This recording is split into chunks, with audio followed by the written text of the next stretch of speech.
주님께서 여러분과 함께 요한이 전한 거룩한 복음입니다.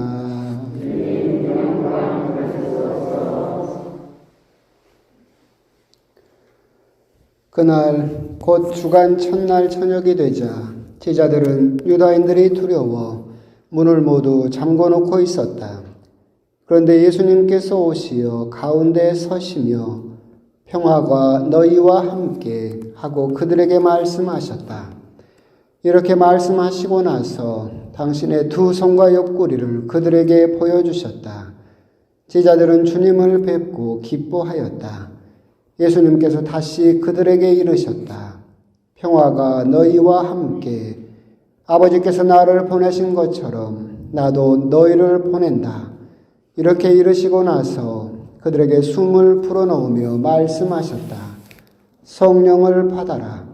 너희가 누구의 죄든지 용서해 주면 그가 용서를 받을 것이고 그대로 두면 그대로 남아있을 것이다. 주님의 말씀입니다.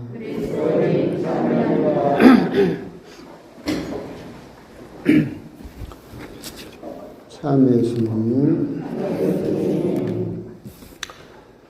이제 5월 성모성월도 이제 다 지나고 이제 6월 예수 성심성월이 이제 다가오고 있습니다. 제가 옛날에 유학 갔다 와서 이제 본당에 처음으로 간 게 저기 장흥 밑에 있는 대덕 성당이라고 공소를 4개 묶어서 만든 신설 본당이었어요. 그런데 이제 그때가 언젠가 여름에 이제 큰 태풍이 와가지고 장흥에서 넘어오는 산 꼭대기에 있던 송전탑이 쓰러져 버렸어요. 그래가지고 대덕 이쪽에 이제 전기가 다 끊어져 버려가지고 한 이틀인가 3일인가 전기가 다시 들어올 때까지가 한 3일 정도 걸린 것 같아요. 참 전기 없이 한 3일 사니까 깝깝하죠. 그러잖아요.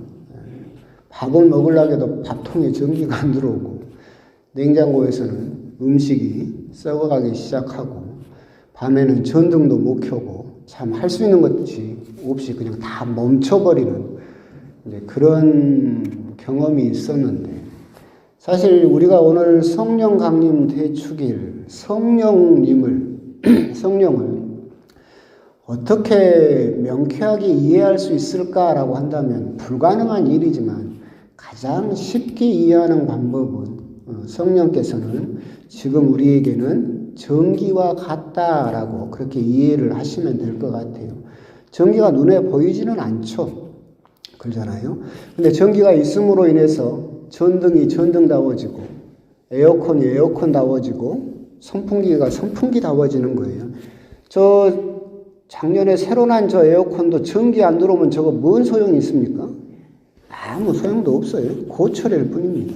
결국 성령께서 하시는 일은 눈에 보이지는 않지만 우리를 사제를 사제답게 만들고 신자들을 신자답게 만드는 분이 성령님이 하시는 일이다. 성령이 끊기면 우리들은 아무것도 신자로서 믿는 사람으로서 할 수 없게 된다. 결국은 그렇기 때문에 성령께서 함께 계셨기 때문에 성경책은 2000년이 넘는 시간 동안 정말로 성경책이 될 수 있는 거예요. 성령께서 함께 계시지 않으면 성경책은 뭐겠습니까? 우리가 알도 못하는 민족들 그냥 소설책, 역사책일 뿐이죠. 관심도 없는. 우리나라에서 삼국지를 많이 읽잖아요. 삼국지 읽고 자기 인생이 바뀌었다는 사람 있습니까? 없죠. 근데 성경을 읽으면 수백, 수천 명의 사람이 자기 삶을 변화시키죠. 그 뭐냐면 성령이 함께 하고 계시기 때문에 성경을 성경답게 만드는 분도 성령이시죠. 이 미사도 그렇죠. 이 미사에도 성령이 함께 해주시지 않으면 이 미사는 뭡니까? 그냥 추모 제사죠. 그냥 예수님 십자가에서 돌아가신 거 추모하는 제사일 뿐이에요. 근데 성령께서 함께 계시기 때문에 이것이 파스카가 되고 구원의 제사로 바뀔 수 있다. 결국 성령께서 계시지 않으면 우리 신앙이라고 하는 것은, 그리고 신자라고 하는 것은 그냥 전기가 끊어진 에어컨처럼 아무 쓸데가 없는 그런 존재로 머물 뿐이다. 그래서 성령에 대해서 수많은 설명을 할 수 있겠지만 가장 쉽게 설명하는 법은 눈에 보이지 않는 전기와 같다. 그 성령이 우리에게 들어오셔야만 우리들은 우리 각자의 역할을 충실하게 잘 해낼 수 있다라고 하는 겁니다. 그렇기 때문에 성령께서는 우리와 항상 함께 해주시고 계시고 성령을 통해서 우리들은 신앙생활을 할 수 있고 하느님으로부터 구원을 받을 수 있다라고 하는 것인데 이 성령을 우리가 말은 이렇게 해도 참 느끼기가 어렵죠. 성령을 아무리 설명을 드려도 우리가 참 느끼기가 피부로 와닿게 체험하기가 어려운 것은 또 사실입니다. 그래서 이걸 이제 체험하기 위해서 성령 쇄신대회도 하고 성령 기도회도 하고 그렇잖아요. 제가 성령 쇄신대회를 총 3번 가봤어요. 일반 대학생 때 2번 가보고 신학생 때 1번 가봤는데 3번 다 공통점이 뭐냐면 방언을 못 하더라고요. 이렇게 다 큰 성당에다 수백 명을 모아놓고 이게 성령 지도 신부님이 막 강의를 하시고 하면 여러분 가보신 분 계세요? 랄랄랄랄라 해야 되잖아. 랄랄랄랄라 하다 보면 방언이 터지고 막 사방돼서 방언을 하고 막 해.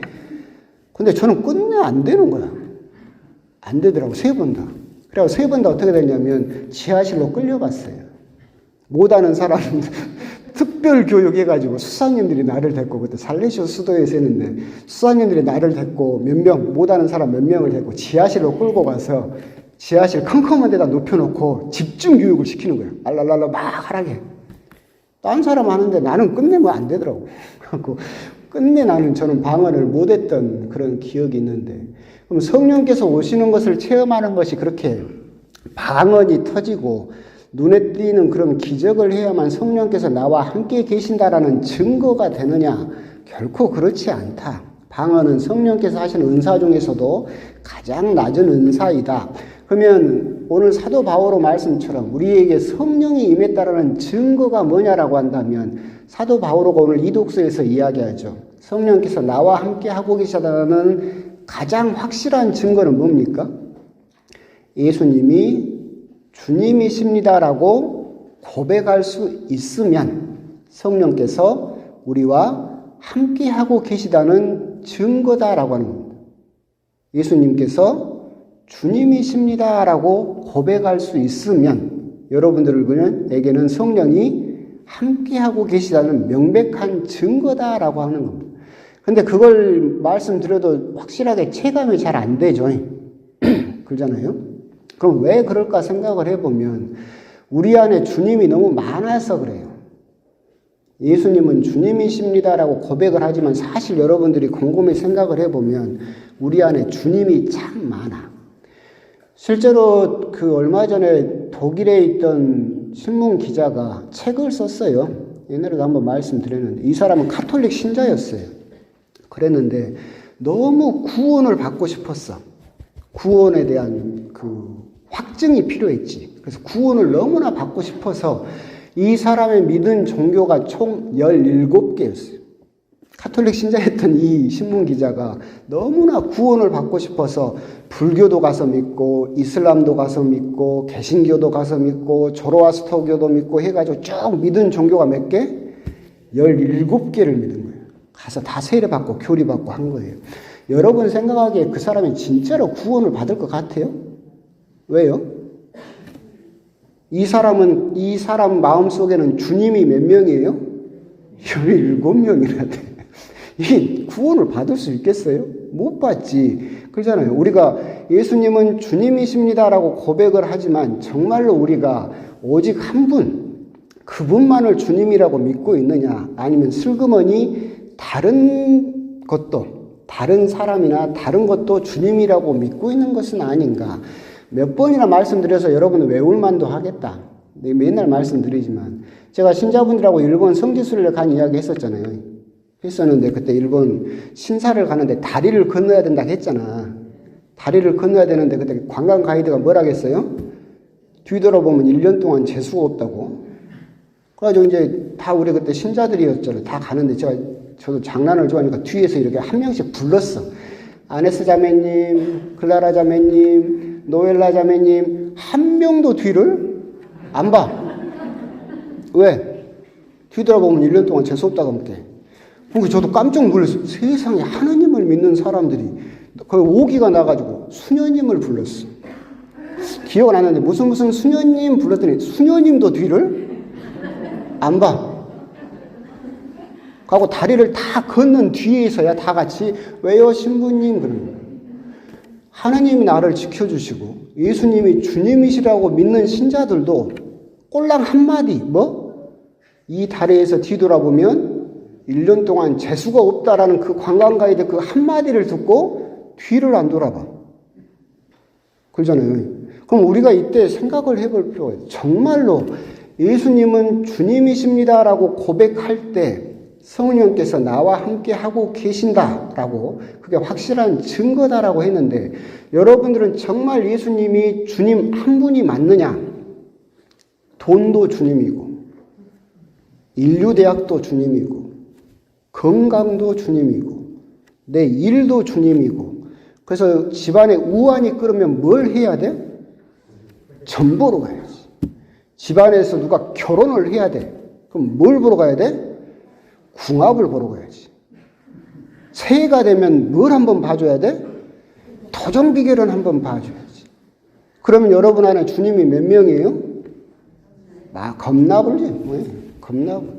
그 독일 기자만 내 안에 그 사람 안에 주님이 17명인 게 아니라 우리도 예수님은 주님이시라고 고백을 하지만 사실 살면서 우리가 다른 것들도 주님이라고 고백을 하면서 여러분 안에 있는 성령의 불을 누가 꺼버리고 있어요? 내가 점점 꺼버리고 있어. 그렇기 때문에 성령에 대한 체험이 점점 없어지는 거예요. 그렇기 때문에 성령에 대해서 아무리 말을 해도 나는 그걸 체험을 못하겠습니다라고 이야기를 하는 이유가 뭐예요? 여러분들 일상생활을 살면서 계속 그 성령의 불을 꺼버리고 있기 때문에 오늘 성령 강림 대축일에 우리가 곰곰이 한번 다시 생각해 봐야 될 거. 성령이 임하셔서 어떤 기적을 향하거나 무리를 걷거나 그런 것이 더 중요한 게 아니라 성령이 임하시면 예수님은 주님이십니다라고 고백할 수 있습니다. 정말로 내가 예수님은 주님이시라고 고백을 할 때 정말로 예수님 한 분만이 주님인가? 웃죠? 그럴 거라고. 여러분하고 여행 가서 그 다리 위에서 내가 부르면 뒤 돌아볼 사람. 나는 자신 있게 나 하나님 믿으니까 뒤에서 누구누구 자매님 해도 네 하고 뒤돌아볼 수 있다고 자신할 수 있는 사람 별로 없을 거예요. 그렇게 우리 안에는 많은 다른 주님들이 있을 수 있는 경우가 참으로 많다. 오늘 성령 강림 대축일에 정말로 내 안에 함께하고 계시는 성령의 불길을 내가 정말로 키우고 있는가 아니면 꺼버리고 있는가 그 부분에 대해서도 한번 곰곰이 묵상을 해보셨으면 좋겠습니다. 아멘.